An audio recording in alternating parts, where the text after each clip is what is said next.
let me take a step back, be a bit more general, because I cannot remember offhand. But Mhm. when you're dealing with propaganda warfare, there are three major things that the other side has to achieve. One, right? So they've got to achieve what's called information dominance.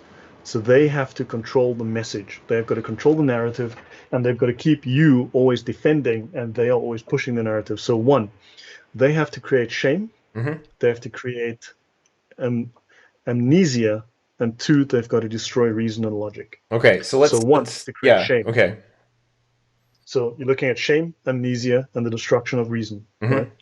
So what you have is one, they create shame. So they will say, you were you guys sold slaves. Oh my God, you were slavers, Right. right? And then you now have to start to provide context, and you're explaining. And Mhm. when you're explaining yourself, you look weak, Okay. right? But also, they're now making you explain while they are taking ground. You are losing ground, Mhm. right? So they are making you so, and also what you feel ashamed of, because they want to cause shame. What you feel ashamed of, you will not defend. What brings you shame, you will not defend. You'll rather be silent about it, Okay. right? Two, they want to cause amnesia when they say, but you did this, slavery, right? Mhm. They do not mention the parts where actually Christians abandoned and abolished slavery. Britain only paid off its debts 10 years ago because Britain took money to actually abolish slavery around the world. They sent their whole fleet, their navy around the world Mm. to abolish slavery by force. Wow. Right, so thanks to Britain, slavery was abolished. America fought a war to save 350,000 slaves, Mhm. right, to free them. 700,000 Americans died to free 350,000 slaves, Yeah. right? So they talk about the Crusades, not saying that the Crusades was a defensive reaction 462 years after the very first Islamic invasion. Mhm. So you're looking at about there was something like 548 battles fought by the Muslims to impose their will and steal and conquer and take land, rape women, steal, destroy, plunder. Mhm. And the Crusades are something like 12 battles. So the Muslims fought 548 battles, Right. and they want to focus Well, on the they 12 defensive instigated battles. 548 battles, right? Correct. Then the Crusaders And they want to did focus on these 12. 12s, blow them out Okay. of proportion, and ignore the 548 that they're guilty of, Mhm. right? So that's amnesia. You forget. Because what you don't know, you cannot draw inspiration from, Right.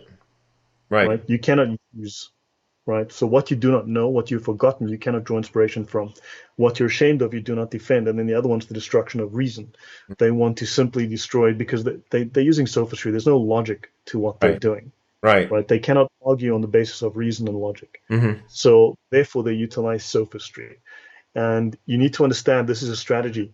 The way to overcome the strategy is to know the facts, identify when this narrative, when this, when the information is coming in, and you have to attack that point hard, and you've got to turn it around and show the truth. Mhm. Um, Short part of the strategy is this. For instance, very very well established in psychology, a group of people are coached, okay, or actors are used. They're going to be pretending to be giving an answer to a problem that the professor is asked, and then the student is brought in, right? These are called the Ash conformity experiments, very well established, utilized by military strategists to do propaganda and psychological warfare. Hmm. So now you come in, you sit down, and they show you a picture of a horse, a bunny, and a dog, and the professor points at the horse and asks, "What's that?" And everyone says, "Bunny." And you go like, well, that's a horse. And it says bunny. And because of the peer pressure, shame, Mhm. you eventually go, okay, let's just go along because it's embarrassing. And you Right. say bunny too. And eventually you become a good little boy, right? You Uh-huh. just do exactly what you're told. Right. So it's Now, gaslighting. and that's information dominance. Mhm.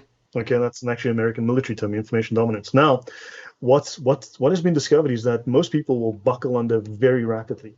Now, to overcome this, what happens is if just one person, be it one in a group of five, one in a group of 10,000, right? Mhm.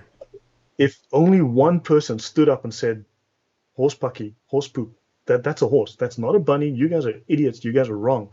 What happens is that one person who can be heard, who speaks out, will decrease the level of the propagandizing of that group, right?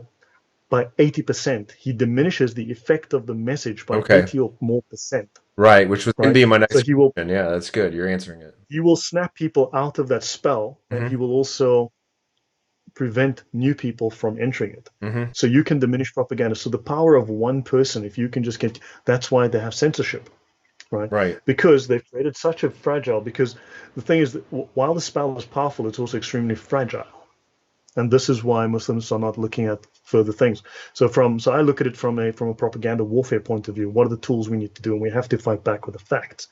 You've got to spread the facts. So don't engage in their game. Don't play their game. Play your game. Immediately counter everything they throw at you. Those are basic strategies that we all can do. Low cost, high concept.